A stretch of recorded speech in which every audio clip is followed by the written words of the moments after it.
अस्सलाम वालेकुम। मैं आज बना रही हूँ बीफ चपली कबाब। इसमें सबसे पहले लहसुन अदरक का पेस्ट डालेंगे, 2 tablespoon, 1 teaspoon chilli powder,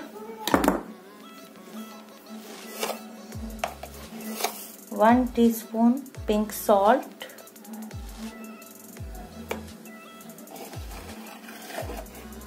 1 teaspoon गरम मसाला,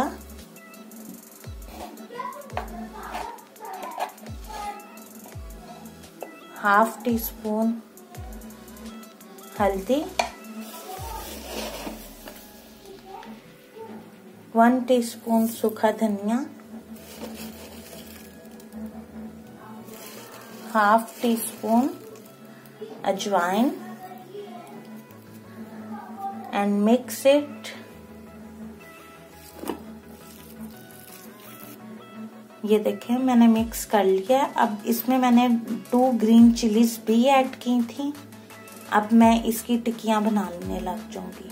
इसकी टिक्कियां बना के फिर इसको बटर में या देसी घी में आप फ्राई कर सकते हैं। ये देखें मैंने अब टिक्कियां बना ली हैं। इसमें वैसे अनियन भी डलता है, लेकिन मैंने अनियन नहीं डाला। कीटो में अनियन अगर ज्यादा यूज ना करें तो बेहतर है। तो अब मैं इसको फ्राई करके तो आपको दिखाती हूँ। ये देखें मैंने जब फ्राई पैन में फ्राई की है तो मैंने थोड़ा सा देसी घी डाला, फिर उसके बाद इनको हल्का सा फ्राई करके पानी डाल के स्टीम दे दिया था। स्टीम के कवर ऊपर कर दिया था और वो हल्की आंच पे पकते रहे ताकि कीमा गल जाए।